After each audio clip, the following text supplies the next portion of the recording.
Assalamualaikum warahmatullahi wabarakatuh. Nama saya Alisa Zanuba dari Manajemen 3O. Saya ingin menjelaskan tentang profil bisnis internasional, yaitu pengertian company profile perusahaan menurut Krisyanto adalah produk tulisan praktis public relation yang berisi gambaran umum perusahaan. Jadi sedangkan menurut Agus Trajanto 2001, profil perusahaan adalah gambaran umum yang mengenai diri suatu perusahaan yang hendak melakukan serangkaian promosi terpadu melalui sebuah buku atau media lain.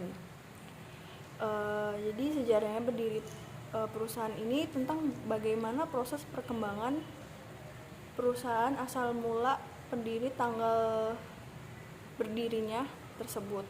Visi dan misi perusahaan itu target dan cita-cita perusahaan. Visi adalah harapan jangka panjang perusahaan, sedangkan misi adalah panjang perusahaan, sedangkan misi yang digunakan untuk mencapai tujuan perusahaan. Jadi struktur organisasi jabatan yang ada dalam suatu perusahaan itu biasa berupa skema dengan sistem hierarki horizontal dan vertikal. Jadi kinerja perusahaan ini berisi pengalaman pekerjaan terlebih dahulu yang biasa dibuat dengan visual grafik agar memudahkan pembaca serta dapat ditambahkan laporan keuangan.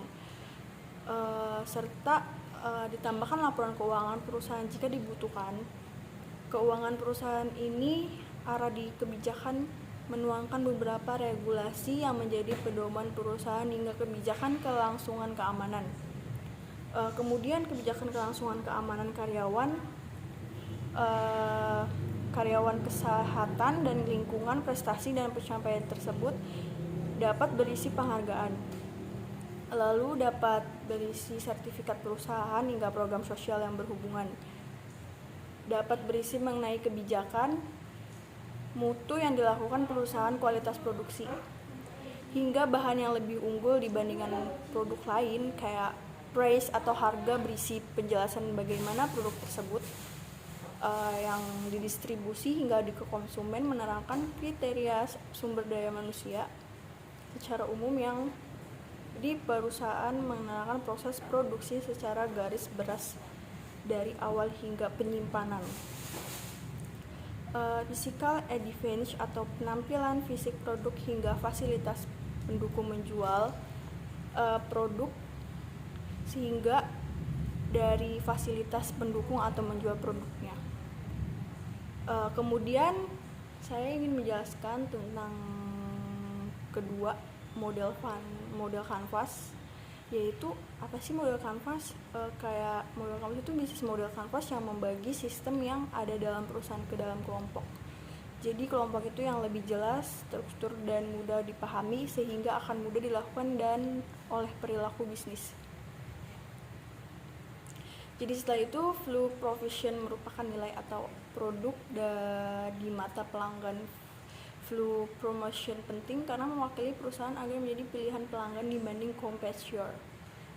Elemen yang diperlukan agar bisnis Anda bisa menjual produk atau jasa yang benar. Kayak diinginkan oleh konsumen sehingga bisnis Anda bisa menjadi solusi di permasalahan pelanggan. Kayak setidaknya bisnis Anda harus menjawab beberapa pertanyaan yang menyebabkan itu customer segments yang ini lebih bertujuan untuk memudahkan dalam pengetahuan spesifiknya. Jadi dari target konsumen Anda, pembagian segmen ini bisa saja berdasarkan usia, gender, demografis, kebiasaan belanja dan lainnya. Yang siapakah yang paling banyak menerima dampak positifnya bisnis Anda itu, atau solusi yang bisnis Anda yang tawarkan cocok untuk pengorangan atau bisnis lain. Bagaimana karakter peruangan atau bisnis tersebut, solusi Anda cocok untuk laki-laki atau perempuan. Customer relationship, yang customer relationship adalah membangun hubungan dengan pelanggan. Sederhana adalah bagaimana Anda berinteraksi dengan customer relationship adalah ya pelanggan sehingga merasa nyaman dan dengan bisnis Anda gitu. Kayak jika bila mana memiliki keluhan, customer relationship sangat dibutuhkan mengingat banyak persaingan dan dunia bisnis.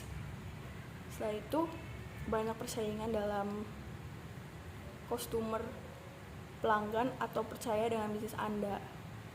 Jadi mereka tidak akan lari ke kompetitor meski mereka menawarkan harga yang lebih murah.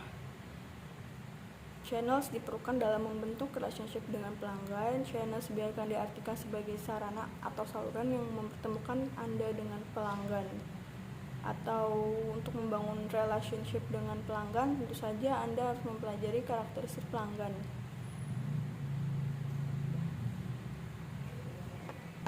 Jadi selanjutnya yang dalam saluran yang mempertemukan Anda dengan pelanggan, bisa membangun relationship, tentu saja Anda harus mempelajari karakteristik dulu pelanggan. Nah selanjutnya itu kayak channels ini akan pembagian segmen ini bisa berdasarkan kayak customer relationship-nya pada lainnya. Kayak sederhananya adalah bagaimana berinteraksi dengan mereka. Dan selanjutnya pengertian bisnis internasional.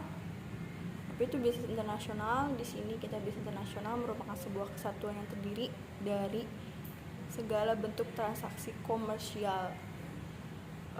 Jadi yang dilakukan oleh 2 negara atau lebih. Jadi John Daniels dari 2013. Pengertian mengenai bisnis internasional telah dikemukakan oleh banyak ahli seperti berikut. Jadi Ruckman dan Hognes 1995, International business is the study of transaction taking place across national borders, the purpose of serving the needs of individual and organization. Jadi Graffin and Kuster di 1996, International business in any business transaction between parties from more than a country is part of the international business. Bailey and Duenel 2004, ahli bahasa dari Syahrizal Nur. Bisnis internasional merupakan bisnis yang kegiatannya melewati batas-batas negara. Definisi ini tidak hanya termasuk perdagangan internasional dan manufakturan di luar negara. Jadi melewati tidak hanya perdagangan internasional dan perkembangan di bidang-bidang seperti transportasi, pariwisata, perbankan, periklanan, konstruksi. Jadi dari bisnis domestik, aktivitas bisnis yang secara nyata ditunjukkan pada aktivitas bisnis dalam negeri. Suatu perusahaan yang berkecimpung pada pemasaran domestik mungkin melakukan ini hal secara sadar sebagai strategi yang dipilih, atau mungkin secara tidak sadar memfokuskan pada pasar domestik dengan maksud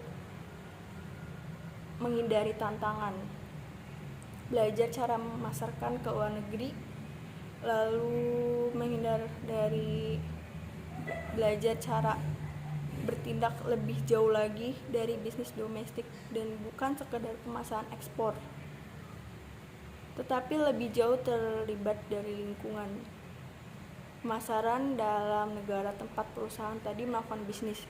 Bisnis internasional dalam bisnis multinasional, organisasi pemasaran internasional dimulai dengan memfokuskan pada pemanfaat pengalaman dan produk perusahaan menyadari perbedaan dan keunikan lingkungan dalam negara, menentukan peranan baru untuk hal itu sendiri serta melakukan adaptasi. Jadi peranan baru itu untuk hal yang sendiri serta melakukan adaptasi. Pemasaran perusahaan pada kebutuhan dan keinginan yang unik dari pelanggan. Pemasaran perusahaan pada kebutuhan dan keinginan yang unik dari pelanggan negara itu. Dan selanjutnya itu bisnis multinasional. Dalam bisnis multinasional, organisasi pemasaran internasional dimulai dengan memfokuskan pada pemanfaatan pengalaman dan produk perusahaan menyadari perbedaan dan keunikan lingkungan dalam negara, menentukan peranan baru untuk hal itu sendiri serta melakukan adaptasi pemasaran perusahaan pada kebutuhan dan keinginan yang unik dari pelanggan negara itu. Itu juga Griffith juga menyatakan hal serupa tentang definisi bisnis internasional. Sebuah bisnis internasional dijelaskan sebagai suatu aktivitas yang kegiatannya meliputi transaksi yang di antara dua negara atau lebih pihak-pihak yang terlibat dalam aktivitas, meliputi perusahaan dengan perusahaan atau dengan pemerintah setempat. Aktivitas bisnis internasional dilakukan dengan melewati batas-batas suatu negara. Biasanya pihak yang melakukan aktivitas ini adalah perusahaan pemerintah, perusahaan swasta, atau kombinasi di antara kedua. Biasanya adalah perusahaan pemerintah, perusahaan swasta, atau kombinasi di antara kedua. Dibedakan menjadi 4 tipe: Ajami, Kool, Goddard, dan Kambata di 2014. Jadi foreign trade merupakan kegiatan bisnis internasional yang paling sering digunakan oleh sebagian besar negara. Jenis aktivitas bisnis internasional ini juga cenderung identik dengan aktivitas ekspor-impor. Dalam aktivitas ekspor-impor juga, objek barang yang sering digunakan adalah physical goods dan komoditas. Atau kedua, trade is service. Kegiatan bisnis internasional yang dilakukan oleh perusahaan swasta biasanya bertujuan untuk mendapatkan laba atau keuntungan, sedangkan untuk perusahaan pemerintah tidak terlalu mementingkan laba atau keuntungan. Perusahaan yang melakukan kegiatan bisnis internasional tidak diharuskan menjadi sebuah perusahaan multinasional, meski bisnis internasional sering dianggap sebagai sebuah lanjutan dari bisnis domestik. Bisnis internasional merupakan suatu yang berbeda, terutama dari segi lingkungan bisnis dan aktivitas operasional. Perbedaan lingkungan bisnis seperti perbedaan budaya, kebiasaan sosial, hukum, peraturan pemerintah, dan stabilitas politik membuat bisnis internasional memiliki cangkupan yang lebih kompleks. Oleh karena itu, bisnis internasional biasanya lebih beresiko daripada bisnis domestik. Oleh karena itu, bisnis internasional biasanya lebih beresiko dari segi aktivitas operasional, jika operasional cenderung lebih sulit dilakukan dan membutuhkan biaya yang lebih besar untuk mengolah kegiatan tersebut karena terdapat di beberapa negara lain. Jadi, kemudian apa itu analisis SWOT? Tadi analisis SWOT adalah merupakan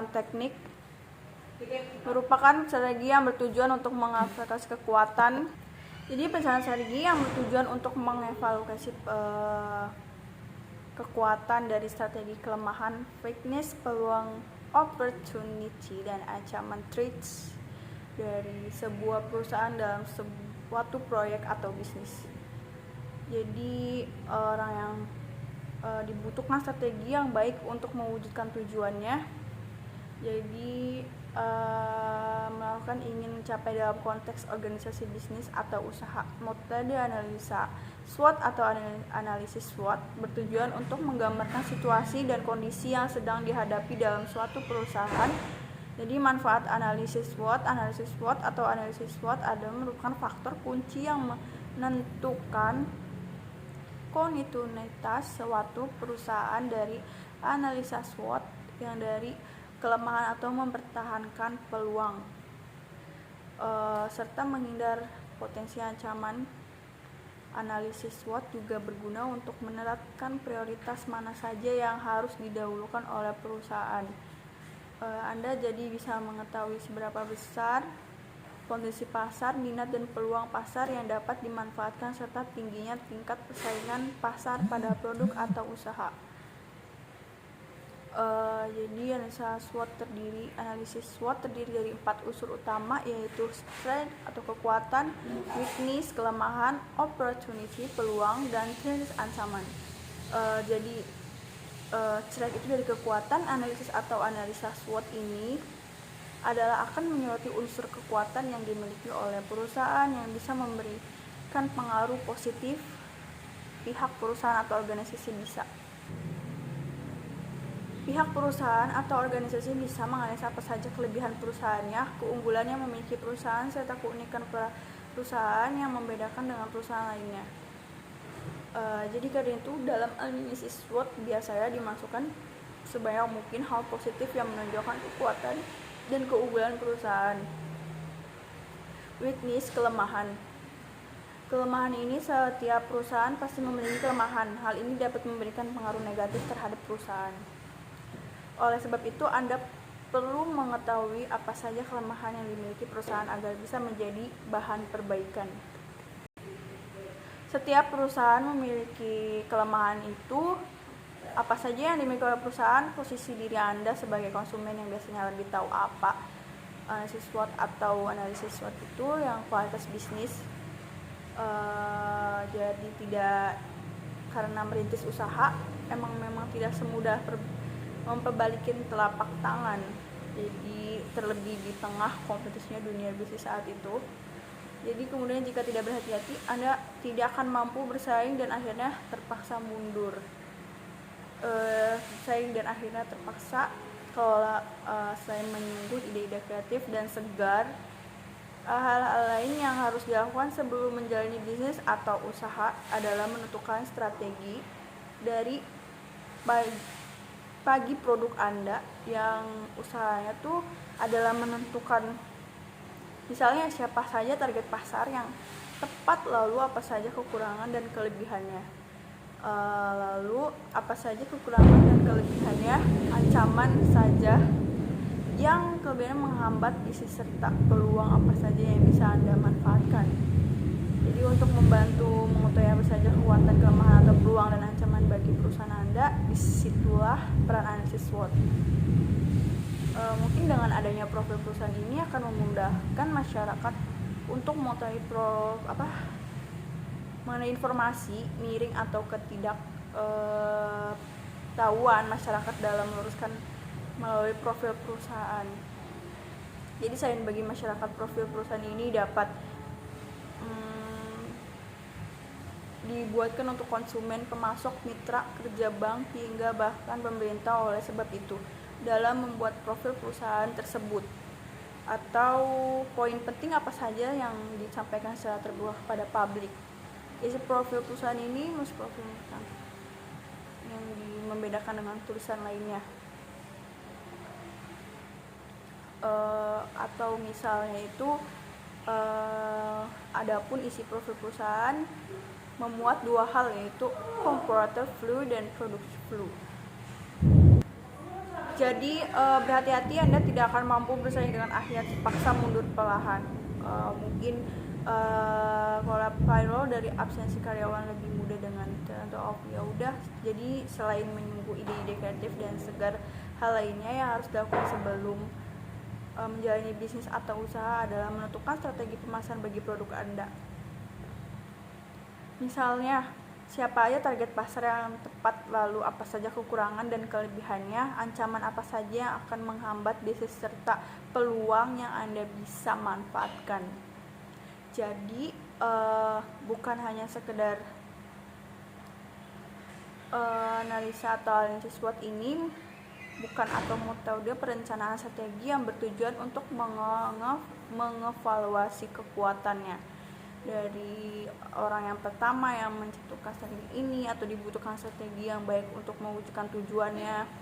Jadi kayak ingin dicapai, dan konteks organisasi, bisnis atau usahanya itu dalam metode analisa ini atau analisis SWOT ini bertujuan untuk menggambarkan situasi dan kondisi yang sedang dihadapi dalam suatu perusahaan, yaitu merupakan faktor kuncinya itu yang menentukan kontinuitasnya atau suatu perusahaannya. Yang hasil dari analisis ini dapat memberikan rekomendasi untuk meningkatkan kekuatan, mengurangi kelemahan, atau mempertahankan peluang serta menghindari potensi ancaman. Analisis SWOT juga berguna untuk menentukan prioritas mana saja yang harus diolah perusahaannya. Jadi Anda jadi mengetahui beberapa besar potensi pasar itu. Nggak harus peluang pasar dapat dimanfaatkan serta tingginya tingkat atau persaingan pasar pada produk atau usaha. Jadi bagaimana konsumen dan juga kekuatan finansial Anda.